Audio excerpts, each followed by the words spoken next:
Chapter 30. The Boiling City. No one in Nutsu was sleeping. B-29s crossed over every night, sirens wailed, and the bird spun deeper into madness. As the bombers thundered over, the bird would crash into the barracks, ordering the Americans out.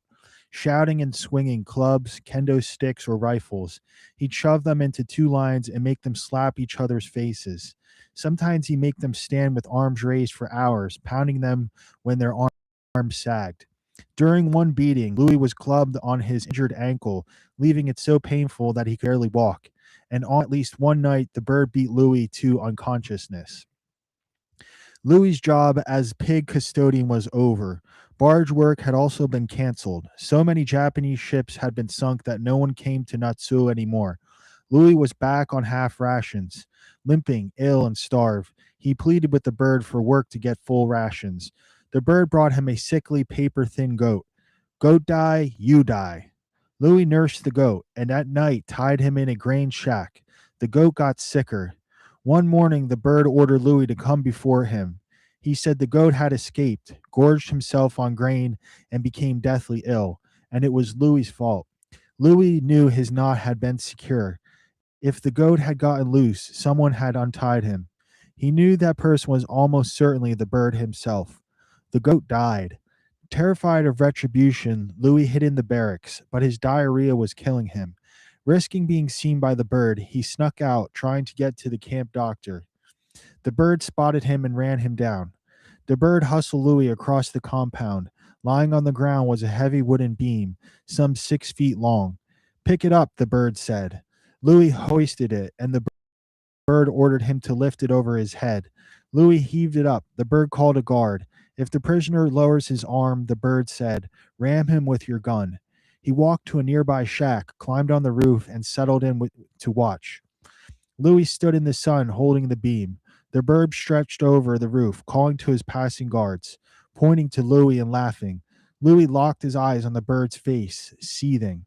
Minutes passed. Louis stood, eyes on the bird. The beam fell heavier and heavier. The bird stared, mocking him. Nearby, Wade and Tinker watched anxiously. Wade had looked at the camp clock when Louis had lifted the beam. He was increasingly conscious of how much time was passing. 5 more minutes passed, then 10. Louis's arms went numb. He shook. The beam tipped. The guard jabbed him, and he straightened. He began to feel confused. The camp was swimming around him. All he knew was a single thought: he cannot break me. Time ticked on, and Louis still remained. The beam over his head, his eyes on the bird's face, enduring long past when he should have collapsed. The bird stopped laughing.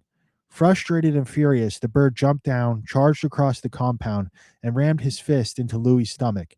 Louis crumpled in agony, and the beam dropped, striking his head. He flopped to the ground. When he woke, Wade was crouched by him. He had no idea how long he'd stood there, but Wade had looked at the clock when Louis had fallen. Louis had held the beam for 37 minutes. On the night of August 1st, the siren suddenly began blasting and the air filled with a shattering roar. Above was an awesome spectacle. Wave after wave of B-29s started, part of the biggest raid by tonnage of World War II. As they swept overhead, the bird raced into the barracks and shouted for all Americans to get out. The men hurried outside, and the bird began smashing them over their heads with his kendo stick. Men started falling. Louis went down, and the bird pounced on him. Woozy, Louis lay there as the bird clubbed him. The planes roared, and the bird and the siren screamed. They were gone, the sirens quiet. Dawn broke, and the bird went still. Louis stumbled to his feet and looked northeast. The horizon was glowing with fire. That same night, B-29 showered leaflets over 35 Japanese cities, warning of bombings and urging civilians to evacuate. The Japanese government ordered civilians to turn the leaflets into authorities, forbade them to share the warnings with others, and arrested anyone with leaflets in their possession. The next morning, Louis's diarrhea was extremely severe.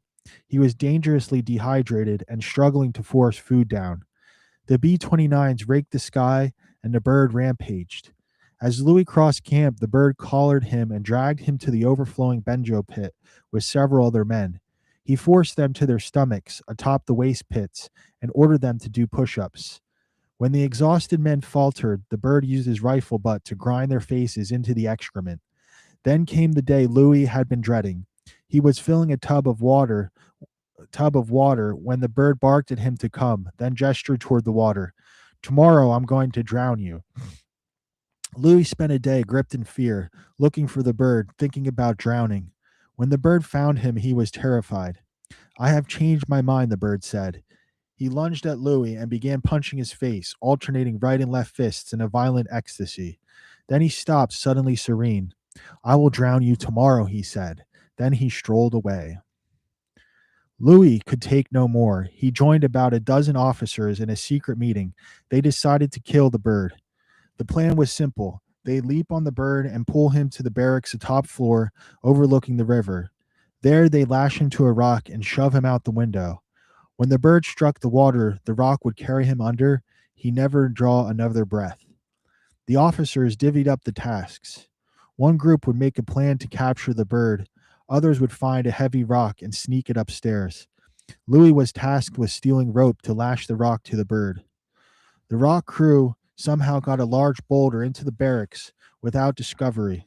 Louis couldn't find a rope long enough, so he stole shorter ropes and tied them together.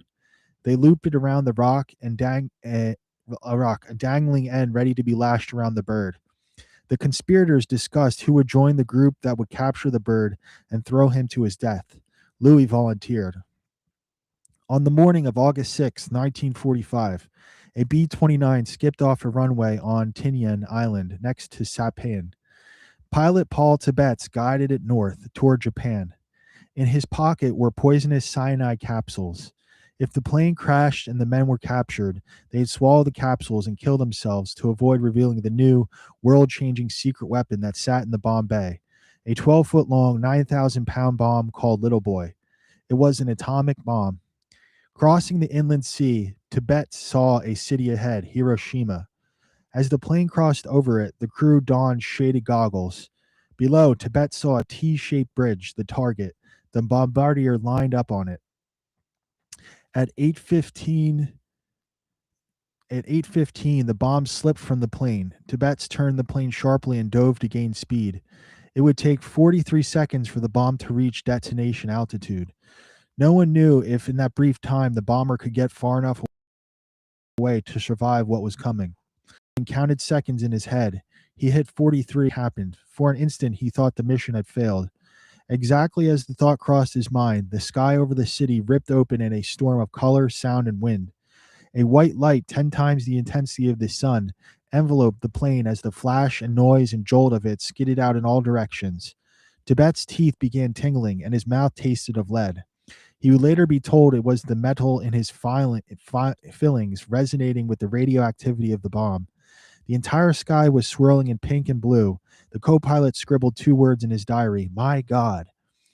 The tail gunner saw an eerie shimmering warp in the air, ripping toward them at 1,000 feet per second. "Here it comes," he said.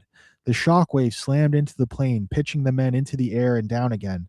Then came a second wave, a consequence of the force of the explosion hitting the ground and ricocheting up, and the plane heaved again.